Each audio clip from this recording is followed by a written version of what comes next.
2025 ජනවාරි මාසයේදී චීනයෙන් නවතම කොවිඩ් ප්‍රභේදයක් හඳුනා ගැනීමත් සමගම ලෝකයේ රටවල් රාශියක මේ පිළිබඳව අවධානය යොමු වෙලා තියෙනවා. ශ්‍රී ලංකාවේ දැනට මෙම කොවිඩ් රෝගී තත්ත්වය නිසා මරණ දෙකක් වාර්තා වෙන අතරම COVID-19 NB1.8.1 විශේෂය මෙම රෝගී තත්ත්වය සඳහා හේතු සාධක වෙනවා. හයිබ්‍රිඩ් වර්ගයේ ඔමික්‍රෝම් දාම දෙකක් සම්බන්ධවීම නිසා මෙම නවතම කොවිඩ් ප්‍රභේද තත්ත්වය නිර්මාණය වී ඇති බව ලෝක සෞඛ්‍ය සංවිධානය අනාවරණය කරලා තියෙනවා.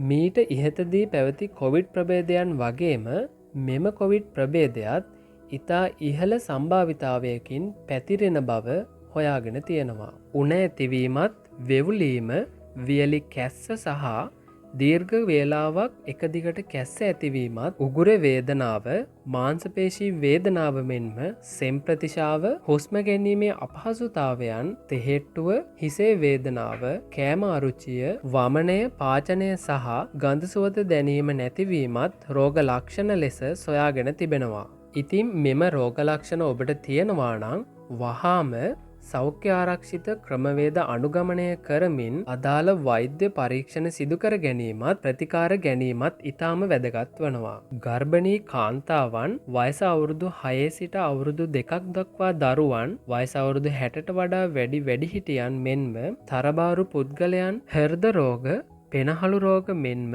වකුගඩු ආශ්‍රිතව රෝගී තත්ත්වයන් වලින් පෙළීමත් ඇදුම දියවැඩියාව අංශභාගය පිළිකා ආදී ප්‍රතිශක්තිකරණය දුර්වල කරවන රෝගී තත්ත්වයන් වලින් පෙළෙන පුද්ගලයන් හට මෙම COVID-19 ප්‍රභේද තත්ත්වය වඩාත් අවදානම් වන බව සොයාගෙන තිබෙනවා. මෙම රෝග ලක්ෂණ සහිතව ඔබ රෝහල්ගත වන අවස්ථාවේදී ATK පරීක්ෂණය සිදු කරන අතරම එමගින් කොවිඩ් වෛරස තත්ත්වය හඳුනා ගැනීමත් සිදු කරනු ලබනවා. ලෝක සෞඛ්‍ය සංවිධානය විසින් මෙම වෛරස ප්‍රභේදයට ප්‍රතිරෝධී ඖෂධ වර්ග කිහිපයක් හඳුන්වා දී තිබෙන අතරම ඔවුන් පවසන ආකාරයට වෛරස තත්ත්වය ආසාදනය වී දවස් 2-3 වැනි කාල සීමාව ඇතුළත ඖෂධ ලබා ගැනීම වඩාත් ඵලදායී බව සොයාගෙන තිබෙනවා. රෝගය වැළඳීමට ප්‍රථමයෙන්ම ආරක්ෂිත ක්‍රමවේද භාවිතා කිරීම ඉතාම වැදගත් වන අතරම ඔබ විසින් මේ වන විට සිදු කළ යුත්තේ මොනවාද? COVID-19 ප්‍රතිදේහ එන්නත ලබා ගැනීමත් ප්‍රතිශක්තිකරණ පද්ධතියේ ක්‍රියාකාරීත්වය ඉහළ නංවන